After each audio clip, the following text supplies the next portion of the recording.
નમસ્તે, મારું નામ ડૉક્ટર ઝંખના બુચ છે.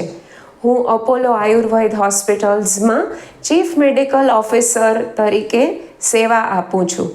આજે હું અહીંયા આપની સમક્ષ ડેન્ગ્યુ ફીવર અને ખાસ કરીને આ સિઝનમાં જ્યારે ડેન્ગ્યુનો તાવ એકદમ જ વાઇડ સ્પ્રેડ છે એવા સમયમાં તમે ડેન્ગ્યુ સામે કેવી રીતે રક્ષણ પામી શકો છો, એને કેવી રીતે રોકી શકો છો થતાં, અને સપોઝ જો ડેન્ગ્યુ ફીવર થઈ જાય તો તેનું કેવી રીતે મેનેજ કરવું જોઈએ, તેના માટે હું આજે તમને થોડા બેઝિક પોઈન્ટ્સ કહીશ. સૌથી પહેલાં તો આયુર્વેદ પ્રમાણે અષાઢ, શ્રાવણ અને ત્યાર પછીના 2 માસમાં પુષ્કળ વરસાદ પડે છે. એ વરસાદને લીધે એક્સટર્નલ એન્વાયરમેન્ટ અને આપણી અંદરનું જે વાતાવરણ છે બંને એવા પ્રકારનું થઈ જાય છે કે જેમાં વાયુ વાતનો પ્રકોપ થાય છે અને પિત્તનું સંચય થાય છે, જેના કારણે તાવ જેવી બીમારીઓ ખૂબ આસાનીથી થઈ શકે છે.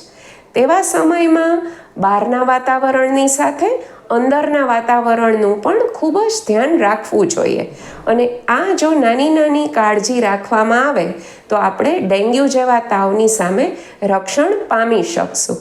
તો સૌથી પહેલાં તો જેમ બધાને ખબર છે કે ડેન્ગ્યુનો તાવ એક એડિસ એજિપ્ટી નામના માદા મચ્છરના કરડવાથી થાય છે. એને આપણે રોકવા માટે બહારનું વાતાવરણ ચોખ્ખું રાખવું, પાણીનો કોઈ જગ્યાએ પડલ્સ કે ભેગા ન થવા દેવું જોઈએ, અને જો સપોઝ એવું કાંઈ હોય તો તેની સામે રક્ષણ પામવા માટે આપણે એકદમ જ આપણી જાતને સુરક્ષિત રાખવી જોઈએ. જેમ કે મચ્છરોનો ફેલાવો દૂર કરવા યોગ્ય રેપેલેન્ટ્સ, પૂરતા કપડાં કે જેમાં એક્સપોઝડ એરિયાઝને મચ્છરનું એક્સપોઝર ન થાય. ત્યારબાદ આપણી અંદરની વાતાવરણનું રક્ષણ કરવા માટે આપણું ખાનપાન, રહેન સહેન એ બધાનો વિચાર કરવો જરૂરી છે.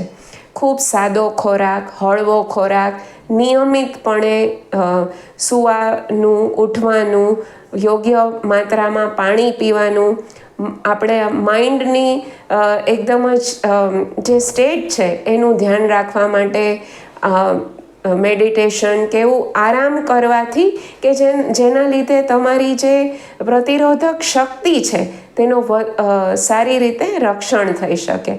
આવું બધું બેઝિક્સ કરવાથી તમે તમારી જાતને ડેન્ગ્યુના તાવથી રક્ષણ પામી શકશો. કેવી રીતે કે કદાચ પણ જો તમને તાવ આવે અને ડેન્ગ્યુ ફીવર થાય તો તમે ડેન્ગ્યુના જે 2 કેટેગરીઝ છે, જે પહેલી 98% કે જે સેલ્ફ લિમિટિંગ છે, કદાચ પણ તમને ફીવર કે એવું આવશે તો તમારું બોડી, તમારી પ્રતિરોધક શક્તિ તેના ઉપર કાબૂ પામવાની કોશિશ કરશે. જ્યારે 2% વ્યક્તિઓ એવી છે કે જેમાં કોમ્પ્લિકેશન્સ થાય છે, તો તમે તમારી જાતને 2% તરફ જતાં અટકાવી શકશો. અને ખાસ કરીને આ સિઝનમાં એ ખૂબ જરૂરી છે કે તમે પિત્ત વિરોધી આહાર લ્યો, વાત વિરોધી આહાર લ્યો, અને પોતાની અગ્નિને એકદમ જ સંતુલનમાં રાખો. ના કે એ વિષમ થાય, ના કે મંદ થાય. આ બંને અગ્નિના જ્યારે સ્ટેટ્સ આવે છે ત્યારે તાવ આવવાની શક્યતાઓ વધી જાય છે.